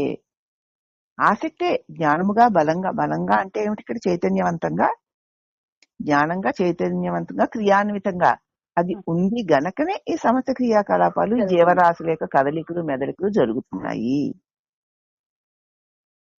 ఈ బ్రాహ్మీ శక్తియే ప్రకృతి అంటారు. ఆ బ్రాహ్మీ శక్తియే, దాన్నే మాయాశక్తి అంటారు. దాన్నే ప్రాణమని నామాంతరాల చేత పిలువబడుతుంది. దాన్నే మళ్ళీ ఆ బ్రాహ్మీ శక్తినే ప్రకృతి అని, మాయాశక్తి అని, ప్రాణమని అంటారు. మరి ఈ శక్తి ఎవరిది? నాదే కదా. ఈవెంట్ వాట్సాప్ లో ఎవరు? సుబ్రహ్మణ్యం స్వామి వారేమో. ఎంత బాగుందో 2-3 సార్లు అనుకున్నాను నేను. దేహం అంటే నేనే, దేహం అంటే నేనే, దేహం అంటే దేహం నేను అంటే జీవుడు, రూపం ఉంటే జీవుడు, రూపం లేకపోతే దేవుడు. ఉమ్. రూపం ఉంటే జీవుడు, జీవుడు లేకపోతే దేవుడు. దేహం అంటే నేనే. ఎలాగంటే దేహం అంటే నేను, ప్రాణం అంటే దేవుడు. ప్రాణం అనేది ఉంటేనే కదా నేను ఉంటుంది. అవునమ్మా. అవునా? నేను ప్రాణం ఉంటుంది, ప్రాణం ఉంటే దేవుడు ఉంటుంది, దేవుడు నేను ఉంటుంది. దేవుడు ఉంటే ప్రాణం ఉంటుంది, ప్రాణం ఉంటే నేను ఉంటుంది. నేను ప్రాణము ఒకటే ఉమ్. కదా. అవునమ్మా. ప్రాణం విడిచి నేను లేదు, నేను విడిచి ప్రాణం లేదు. ప్రాణం లేదు. కాబట్టి నేనైనా ప్రాణం అనేటువంటిది దేవుడు. నేను నన్ను విడిచి ప్రాణం ఏది? లేదు. దేహం ప్రాణం లేదు, అక్కడ దేనిలో దొరుకుతుంది? దేహం లేకపోతే దేవుడు లేడు, జీవుడు లేకపోతే దేవుడు లేడు, దేవుడు లేకపోతే జీవుడు లేడు. దేవుడు జీవుడు ఒకరిని విడిచి ఒకటి లేరు. తిన్నట్లు బెల్లము తీపిలాగా జీవుడు దేవుడు ఒకటే, విడిచి ఏది లేదు అన్నారు ఆయన. ఉమ్. నిజమే కదా మరి. అవునమ్మా. అంచేత ఇదేమిటనమాట, జ్ఞానబల క్రియలు మూడు కూడా ఆ శక్తి యొక్క నామాంతరాలే. అంచేత ఈ బ్రాహ్మీ శక్తినే ప్రకృతి అని, మాయాశక్తి అని, ప్రాణమని వేర్వేరు పేర్లతో పిలుస్తారు. ఆ ప్రాణమే ఆ మహాశక్తి, అదే దేవుడు. ఉమ్. అది లేకపోతే జీవుడు లేడు. లేడు అంటే నేనన్నవాడు లేడు. నేను అనకపోతే ఆ దేవుడు లేడు. లేడు. ఎందుకుంటాడు? దేవుడు లేకపోతే దేవుడు లేడా? దేవుడు ఉంటే జీవుడు లేకపోతే ఎవరికి తెలుస్తుంది? మరి తెలియకపోతే ఉంటే ఎవరికి కావాలి, లేకపోతే ఎవరికి కావాలి? దేవుడున్నాడే అనేవాడు అక్కడ ఉండాలి కదా. మరి దేవుడు లేకపోతే, జీవుడు లేకపోతే దేవుడు ఉన్నాడని ఎవరు చెప్తారండి? చెప్పండి, ఎవరు చెప్తారు? మరి చెప్పేవాళ్ళు అని కూడా నాకు ఉంటే ఎవరికి లేదు అసలు. జీవుడు లేకపోతే దేవుడు లేడు, దేవుడు లేకపోతే జీవుడు లేడు. దేవుడు జీవుడు వేరు కాదు, ఇద్దరు ఒకటే. నిప్పు వేడి ఒకటైనట్లు, బెల్లం తీపి ఒకటైనట్లు జీవుడు దేవుడు.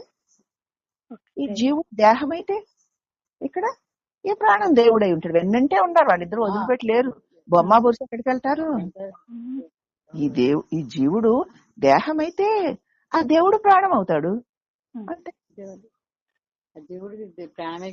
కాబట్టి ఈ దేహం నేనను నువ్వు అనుకుంటూ ఉంటే కదా, నా దేవుడు ప్రాణం అని గుర్తిస్తూ ఉండు.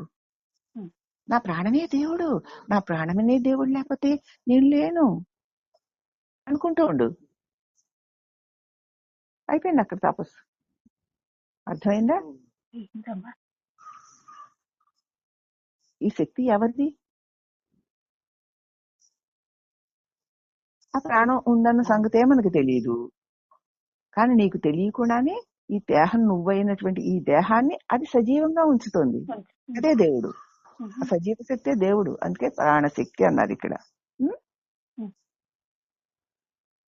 మరి ఈ మహాశక్తి ఎవరు అంటే బ్రహ్మమే కదా. అగ్ని కంటే అగ్ని యొక్క ఉష్ణశక్తి, దాహక శక్తి వేరు కానట్లు బ్రహ్మం యొక్క శక్తి బ్రహ్మం కంటే వేరు కాదు. కనుక బ్రహ్మమే శక్తి. ఈ శక్తి బ్రహ్మము ఒకటే. పరాప్రకృతి అని, అపరాప్రకృతి అని, పరాశక్తి అని, ఆదిశక్తి అని, జ్ఞానశక్తి అని, ఇచ్ఛాశక్తి అని, క్రియాశక్తి అని చేయు ఆయా పనులను బట్టి నామాంతరాలంటే పనులు జరుగుతున్నప్పుడు క్రియాశక్తి అంటారు. అవునా? ఇచ్ఛాశక్తి, చెయ్యాలన్న కోరిక కలిగినప్పుడు శక్తి అంటారు. చేసే విధానాన్ని తెలియజేసేది జ్ఞానశక్తి కదా. ఆ జ్ఞానశక్తి చేసే విధానాన్ని తెలుసుకునే జ్ఞానశక్తికి మూలం ఏమిటి? ఆదిశక్తి. మొట్టమొదటి ఒక శక్తి ఉత్పన్నమైంది. ఆదిశక్తే పరబ్రహ్మము, పరాశక్తి. అవునా? కానీ ఆయా పనులను బట్టి నామాంతరాలు ఇక వ్యవహరిస్తుంది. బ్రహ్మము వేరని, శక్తి వేరని అంటే అద్వైత హానిని ఏకమేవాద్వితీయం బ్రహ్మ అని శృతిభంగము కలుగుతుంది. బ్రహ్మము వేరు, శక్తి వేరు అంటే అద్వైతానికి, శృతులకి కూడా భంగం కలుగుతుంది. బ్రహ్మము శక్తి ఒకటే, నిప్పు వేడి ఒకటే అయినట్లు అలాగే జీవుడు దేవుడు ఒకటే. అదే అద్వైతం. ఎక్కడికి వెళ్ళి ఎతుకుతావు దేవుడి కోసం? మరిన్ని పైన పేర్కొనిన అసత్య కార్యం అనే శృతి బ్రహ్మమునకు కార్యకారణములు కాని, దానికంటే అధికమైనది గాని, దాంతో సమానమైనది గాని వస్తువు లేదని, జ్ఞాన తలక్రియలు దానికి స్వాభావికాలని ఘోషిస్తోంది. జ్ఞానం వల్లనే క్రియలన్నీ కూడా స్వభావ సిద్ధంగా జరుగుతున్నాయని ఘోషిస్తోంది వేదం.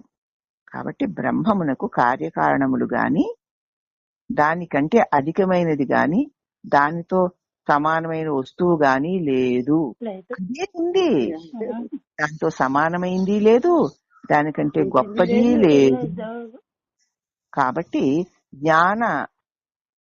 జ్ఞానక్రియలు దానికి స్వాభావికాలు. అదే జ్ఞానముగా అదే క్రియలుగా ఉంది అన్ని వేదములు ఘోషించుచున్నవి. జ్ఞానమినా తృణాగ్రమపి నా చలతి అనగా దాని శక్తి చేగాక మరొక విధముగా గడ్డి పరక కూడా కదలజాలలేదు. కనుకనే ఈ బ్రహ్మమే సర్వము తానే అయి సర్వమును నడిపించుచున్నది. అది విన వేరేది లేదు. మరి ఈ నేను కూడా ఏంటో దీని పెత్తనం. ఈ నేను కూడా అదే, చలించుచున్నది, చలింపచేయనిది కూడా ఆ బ్రహ్మమే. అంటే ఏకవస్తు దర్శనం చూడు ఎంత అద్భుతం. అవునమ్మా. ఇక చిత్తము జ్ఞానమనోబుద్ధి చిత్తహంకారములను అంతరేంద్రియ పంచకముతో చింతానాకార్యము చేయునది చిత్తము. జ్ఞానము, మనోబుద్ధి, చిత్త అహంకారాలు అనే అంతరేంద్రియ పంచకంలో చింతనాకార్యము చేయుచున్నదేదో అదే చిత్తము. మరిన్ని చిత్తమునకు అంతఃకరణము స్మరణ చేసరి అంతఃకరణ వృత్తి. ఆ చిత్తానికి అంతఃకరణలో స్మరణ చేసేటందుకు అంతఃకరణ వృత్తి మనస్సు. ఆ వృత్తి లేకపోతే ఏం చింతన చేస్తుంది? ఇప్పుడు జరిగిందన్న ఒక్క వృత్తి కలిగింది, ఇక దాని గురించి ఇక అది చింతిస్తూ అల్లేసుకుంటూ ఉంటుంది కదా. ఆ వృత్తే మనస్సు తెలుసుకునేదన్నమాట. అర్థములు కలవు గనుక చిత్తమనగా అంతరింద్రియములన్నీ ఎన్నో పరమాత్మ ప్రకాశము లేక చైతన్యము చేతనే వ్యవహరిస్తున్నాయి. ఈ చిత్తంలో ఈ చింతనలన్నీ, ఈ వృత్తులన్నీ, ఈ తలంపులన్నీ దేని వల్ల ఉండగలుగుతున్నాయి అంటే సచ్చిదానందమైన పరమాత్మ ప్రకాశము వల్లనే. నేనే ఆలోచించేసా, నేనే ఇలా చేసా, నేనే అలా చేసా, అప్పుడు ఇలా చేసా అంటూ నువ్వు ఎన్ని చింతనలు చేస్తున్నా అక్కడ చైతన్య ప్రకాశ పరబ్రహ్మ ఉంది గనకనే దాన్ని గుర్తించవో నువ్వే వచ్చి పెత్తనం చేస్తావు. ఆలోచన నాకే కదండి కలుగుతున్నాయి. బాధలు, ఇష్టాలు, అయిష్టాలు, ద్వేషాలు, చుట్టాలు, పట్టాలు, బంధువులు, నా వాళ్ళు, పరవాళ్ళు, వాళ్ళ గొప్పలు, ఏళ్ల ఏడుపులు అన్ని నాలోనే కదండి కలుగుతున్నాయి, నాకే కదండి కలుగుతున్నాయి. ఓహో, నీలోనే నీకేనా? ఎలా ఎలా ఉంది? ఎలా అని అడుగు. తెలుసు ఎలా? సమాధానం లేదు. అదే మరి అంటుంటా ఎలా ఎలా ఎలా అంటే ఎలా అంటే తెలుసండి. అయ్యో తెలియకపోతే చెప్తానేంటండి, మీరెందుకు అలా అంటున్నారు అంటుంది మళ్ళీ. ఎదురు దెబ్బలాట, ఎదురు దెబ్బలాట. ఎందుచేత అక్కడ దానికి ఆధారమై మత్తః స్మృతి జ్ఞానం అపోహనించ. నేనక్కడ పరబ్రహ్మనే ఉన్నాను కాబట్టి నీకు గుర్తు రావడం, మననం చేయడం, మర్చిపోవడం, ఊహలు, అపోహలు అన్ని నీ అంతఃకరణలో జరుగుతున్నాయంటే అక్కడ చైతన్య స్వరూపమైనటువంటి నేనున్నాను గనక నేను ఈ అర్జున అన్నాడు ఆయన.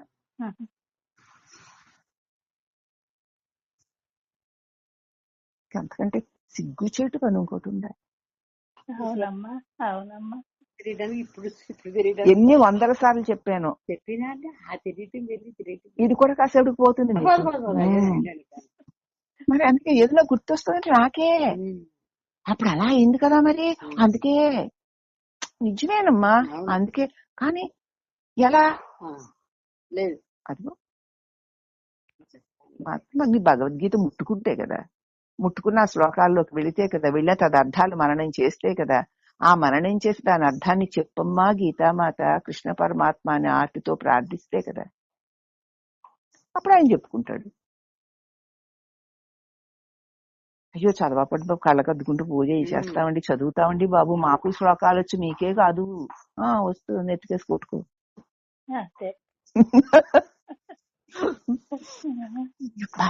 ఏదైనా గుర్తొస్తుంటే ఉన్నావు కదా నువ్వు, నువ్వే ఇన్ని రేవగొట్టి ఇన్నిగా ఉన్నావు. ఆ పరమాత్ముడు కదా లేవగొట్టినాడు వాడే, అన్నిగా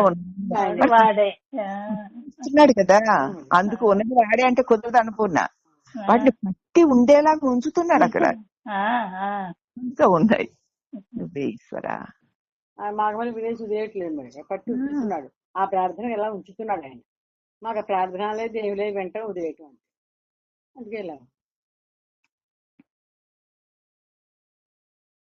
కాబట్టి ఆ ప్రకాశమయ చైతన్యం చేతనే వ్యవహరిస్తున్నాయి.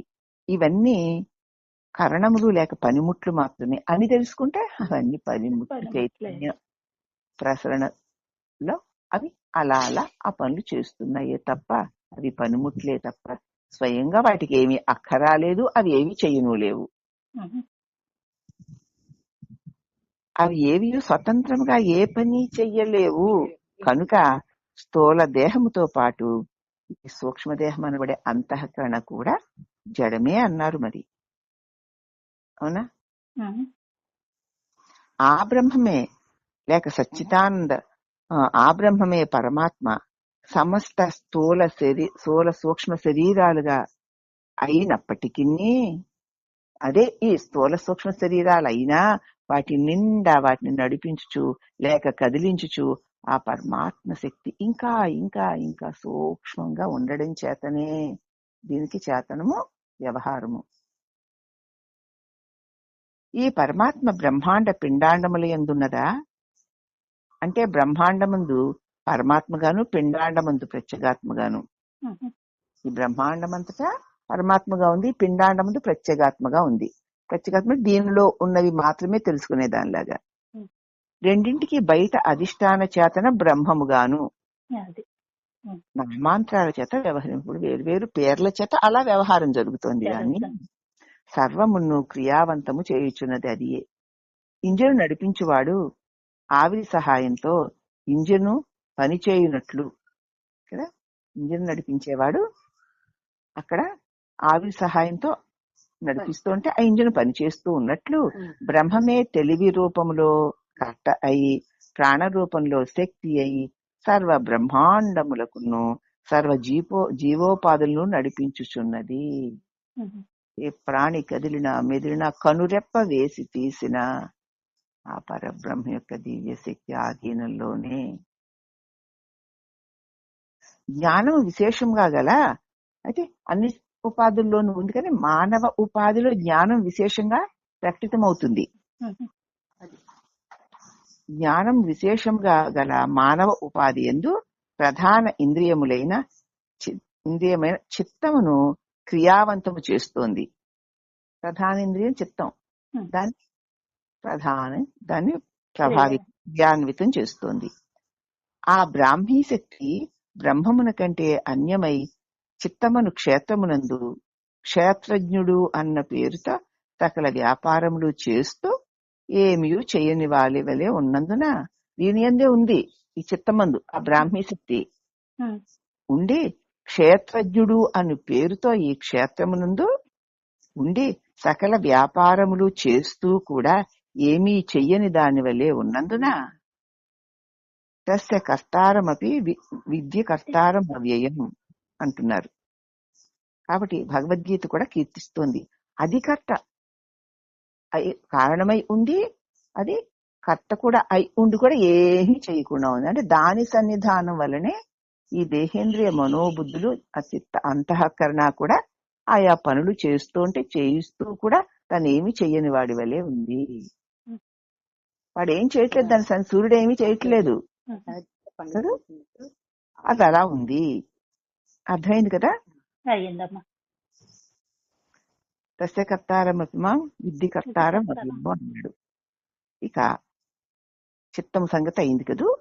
ఇక జాగ్రత్త స్వప్న సుషుప్త్యాది టైం ఎంత అవుతుందమ్మా? 5:30. ఇంకొక పావుగంట చెప్తాను. జాగ్రత్త స్వప్న సుషుప్త్యాది అంటే జాగ్రత్త స్వప్న సుషుప్తులను 3 అవస్థలు సకల ప్రాణులకు సమానంగానే ఉన్నాయి. జాగ్రత్త యందు జ్ఞానముగా, స్వప్నమునందు మనస్సుగా, సుషుప్తి యందు అజ్ఞానముగా ఉన్నది ఒకే ఆత్మ. ఆ ఆత్మే జాగ్రత్త యందు జ్ఞానముగా ఉంది, అన్నిటినీ తెలుసుకున్న జ్ఞానంగా.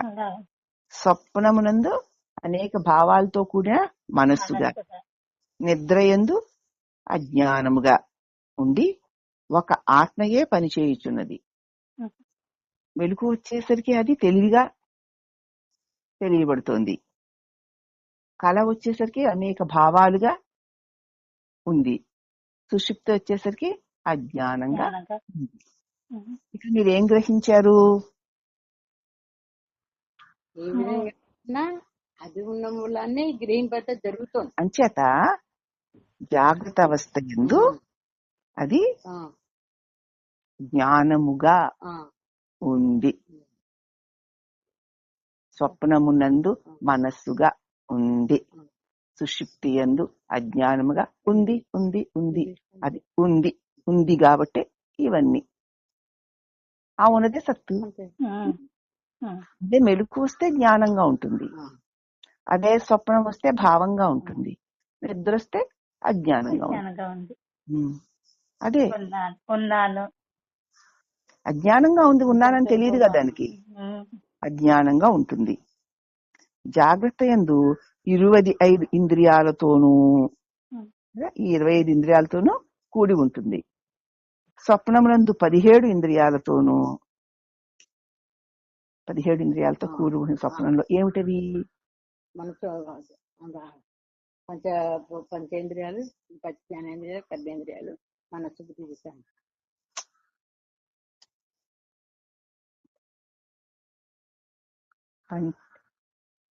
ఎట్లాగా? సూక్ష్మ దేహము, స్థూల దేహము, పంచీకృత మహాభూత సంభవం కర్మ సంచితం, శరీరం సుఖ దుఃఖానం భోగాయ తనముచ్చితే. కాబట్టి ఈ స్థూల దేహం ఎలా ఉంది? మెలకువలో ఎన్ని ఇంద్రియాలు కలిగి 24 తత్వాలతో కూడి ఉంది ఈ స్థూల దేహం. ఇప్పుడు అదే స్వప్న ప్రాణాలమ్మా, పంచప్రాణాలు, పంచప్రాణ మనోబుద్ధి దశేంద్రియ. ఆ ప్రాణాలు 5, ఇవి 10, ఇది ఒక 10, అవి 2, అవి 7, 17 ఇంద్రియాలు. స్వప్నావస్థ 17 ఇంద్రియాలు. అప్పుడు ఎక్కడుంది? ప్రాణం ఉంది, పంచ ప్రాణాలు ఉన్నాయి కళలో కదా, పంచప్రాణ మనోబుద్ధులు ఉన్నాయి, 10 ఇంద్రియాలు ఉన్నాయి. సరిపోయింది కదా. అవి దశేంద్రియ సమన్వితం. మొత్తం స్వప్నం ముందు 17 ఇంద్రియాలతోనూ, ఇవి 10, అవి 10, మిగతా అవి 7, 17 ఇంద్రియాలతోనూ. సుషుప్తి యందు 2 ఇంద్రియాలతోనూ వ్యవహారము చెయ్యదు. ఇటు 24 తత్వాలతో మెలకువలో వ్యవహారం గాని, సుషుప్తిలో 17 తత్వాలతో కూడిన స్వప్న వ్యవహారం గాని చెయ్యకుండా ఉంటుంది. ఏ పని చెయ్యదు అక్కడ. సుషుప్తి యందు జాగ్రత్త యందు క్రియారూపముగాను, సుషుప్తి యందు 2 ఇంద్రియాలతోనూ వ్యవహారము జరుపుతూ ఉన్నది అదే. కాబట్టి జాగ్రత్త యందు క్రియారూపముగాను, స్వప్నమునందు భావరూపముగాను, సుషుప్తి యందు క్రియారహితముగాను ఉన్నది. అర్థమైందా? చెప్పేసుకున్నాం కదా మనం. అప్పుడు ఏ క్రియ లేకుండా ఉంది. ఈ విధముగా అవస్థలు పరస్పరము వేరువేరుగా ఉన్నను వాటి యందు ఉన్న సద్వస్తు ఒక్కటే.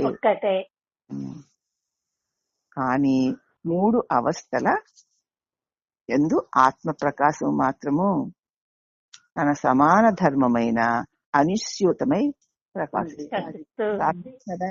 అవే వస్తున్నాయి వెళుతున్నాయి. జాగ్రత్త అవస్థ వచ్చేను, 24 తత్వాలతో కూడిన స్థూల శరీరపు వెలి వ్యవహారము జరిగేను. జాగ్రత్త అవస్థ పోయేను, 17 తత్వములతో కూడిన సూక్ష్మ వ్యవహారము జరిగేను, అదియును పోయేను. ఇంద్రియములన్నీ ఉపసంహరింపబడినప్పుడు ఏ క్రియ లేకుండా ఉన్నటువంటి ఒక సుషుప్తి అవస్థ కలిగేను. అది మళ్ళీ పోయాను, సుషుప్తి పోయి మళ్ళీ జాగ్రత్త, జాగ్రత్త పోయి స్వప్నం, స్వప్నం పోయి సుషుప్తి. ఇట్లా 3 అనవరతము తిరుగుతూ ఉన్నను. మూటి యందు సమానముగా ప్రకాశిస్తూ మూడిటికి శక్తి చేతనములు ఇచ్చుచున్నది ఏదో స్వరూపము. అది లేకపోవుట లేదు. అర్థమైంది కదమ్మా? అయ్యిందమ్మా. ఆత్మ ప్రకాశం మాత్రము సమాన ధర్మంతో అనిశ్చితమై ఉన్నది. అట్లే ప్రాణం 3 అవస్థలు ఎందుకు ఒకే రీతిగా? నిద్రలో కూడా ప్రాణం ఉంది కదా, ఉచ్ఛ్వాస నిశ్వాసం జరుగుతున్నది కనుక 3 అవస్థల యందు మార్పు లేని ఆత్మ ఆత్మ ప్రాణముల అమృతార్థములు చెప్పబడుచున్నవి. కాబట్టి ఆ ప్రాణము కూడా ఆ ఆత్మ చైతన్యం ఉంది కాబట్టి 3 అవస్థల్లోనూ తిరుగుతోంది. అక్కడ నా ప్రాణం అనేవాడు ఎవడూ లేడు, దాన్ని ఆడించేవాడు మాత్రమే ఉన్నాడు.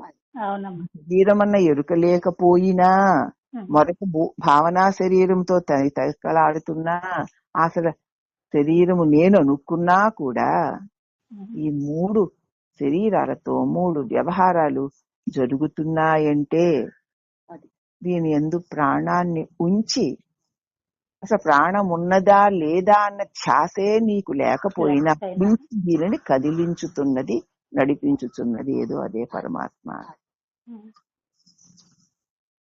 ఒక్క క్షణమైనా ముక్కులో ప్రాణం వెళుతోంది కదా నాకు అని ఎవరికైనా గుర్తుంటుందండి? అసలు వెళుతోంది వస్తోందని కూడా ఎవడనుకుంటాడు? అదే మరి, అదే వేరు, అదే పింగ. అది వచ్చి వెళుతుంటే కదా ఈ కథ అంతా. ఏడుపు, గడబబ్బలో, తప్పులో, ఒప్పులో ఇవన్నీ దేని వల్ల నీకు తెలియకుండా నీ ముక్కులోంచి ప్రాణం వచ్చి వెళుతూ ఉంటే దాని మీద ఏ గుర్తు లేదు గాని ఇక్కడే ఉన్న జ్ఞానం. ఈ ముక్కులోంచి ప్రాణం వచ్చి వెళుతున్నా నాకు ధ్యాసే లేదేమిటి, స్పృహే లేదేమిటి? అది వచ్చి వెళుతుంటే కదా అసలు ఈ కథ అంతా. అది వచ్చి వెళ్ళకపోతే దీన్ని తీసుకెళ్లిపోతున్నారుగా ఏటికి, అదే శ్మశానానికి, కాటికి. మరి నేను కాటికి వెళ్ళడం లేదేమిటి? వెళ్ళకపోతే ఇక్కడ ఏదో తెలియకుండా ఒక మహా రహస్యమైన కథ నడిపేవాడు ఎవడో తెలుస్తుందా? మరి వాడు ఎప్పుడో గుర్తురాడు అసలు మనకి, వాడు అక్కడ ఉన్నాడు కదా.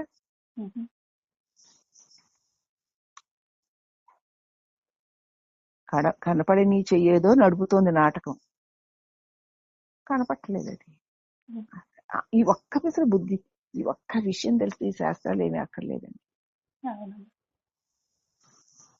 నీ ఊపిరిని ఉంచుతున్న వాడిని గుర్తుంచుకో అన్నారు కదా. ఎన్నో 100 సార్లు. నాకు అది అలవాటు, మీకు ఇది అలవాటు. కాబట్టి ఒకే రీతిగా 3 అవస్థల్లో నాది మొద్దులాగా, ఎద్దులాగా పడి ఉన్నా దానిలో ప్రాణాన్ని కలుపుతోంది, లోకాల్లో విసిరిస్తున్నా ప్రాణాన్ని, విహరిస్తున్నా ప్రాణాన్ని నిలుపుతోంది. ఈ శరీరాన్ని పట్టుకుని నేను నాదని నువ్వు బెర్రి తైతక్కలా ఆడుతున్నావు అంటే ప్రాణాన్ని నిలిపేవాడొకడు ఉన్నాడా లేదా? ఉన్నాడండి. మరి ఏడండి వాడు? ఎప్పుడు వాడి లేకపోతే నీకు ఇద్దరిద్దరు ఇవేమీ లేవు కదా. మరి వాడి గుర్తుండడే, వీడు గుర్తుంటారా? వాళ్ళందరూ నిన్ను ఉద్ధరిస్తాను, నేను ఎత్తుకేసుకొట్టుకో. మొగుడేం చేస్తా? అంత అస్తమా తిడతాను నేను. పిల్లలు ఏం చేస్తుంది? మొగుడేం చేస్తాడు? ఈ పిల్లలు, ఈ ఆస్తులు పాస్తులు ఏం చేస్తాయి నిన్ను? అసలు నిన్ను ఉంచుతున్న వాడిని గుర్తుపెట్టుకో. ఒకసారి చూసుకో ఆయన్ని, ఒక్కసారి కూడా చూసుకో. కాబట్టి మార్పు లేని ఆత్మ ఈ 3 అవస్థల యందు ఆ ప్రాణాన్ని ఒకడు ఆడిస్తున్నాడు. ప్రాణమాత్మ కాదు, దాన్ని ఆడిస్తున్నాడు. ఈ శరీరపు ఈ స్థూల సూక్ష్మ కారణ శరీరాలు కదా, ఈ జాగ్రత్త స్వప్న సుషుప్తి అవస్థల యందు అనుస్యూతంగా ప్రాణాన్ని నడిపిస్తూ ఉన్నవాడు అక్కడ ఉండబట్టి ఈ ప్రాణం నడుస్తుంది. కానీ ప్రాణం ఆత్మ కాదు.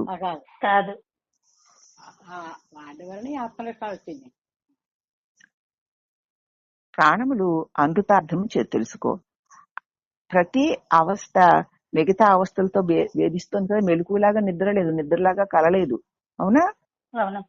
ఒక అవస్థ ఏంటంటే మిగతా అవస్థల్లో లేనివి వ్యావృత్తమ వస్తువులు. అంటే ఈ అవస్థలోనే మరొక అవస్థలో ఉండవు. కళలో ఉన్నవి మెలకులో ఉండవు, మెలకులో ఉన్నవి కళలో ఉండవు, కళలో ఉన్నవి మెలకులో ఉన్నవి నిద్రలో ఉండవు. మరి ఏమి ఉంటాయని ఏవి శాస్త్రాలని ఏడుస్తున్నావు? దేన్ని పెట్టుకుని ఉందాం అనుకుంటున్నావు అంటున్నారు. కాబట్టి ప్రతి అవస్థలోనూ మిగతా అవస్థ భేదిస్తుంది. ఒక అవస్థ ఏంటంటే మిగతా అవస్థల్లో లేనివి వ్యావృత్త వస్తువులని పేర్కొంటున్నారు.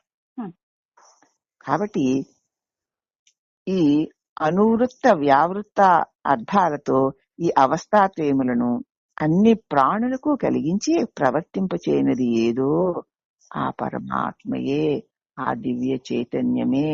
ఆ దివ్య చైతన్యమైన పరమాత్మ లేకపోతే ఈ దేహాలు గాని, ఈ అవస్థలు గాని, ఈ వ్యవహారాలు గాని లేనే లేవు. సమస్తమును ప్రతి ప్రాణి యందు ఉండడం సమస్తమునకు ఆధారమైన ఏకైక పరమాత్మ వస్తువు తప్ప అన్యథా ఏదీ లేదు, ఉండలేదు కూడా అని తెలుసుకుంటున్నారమ్మా. రేపు చెప్పుకుందామా?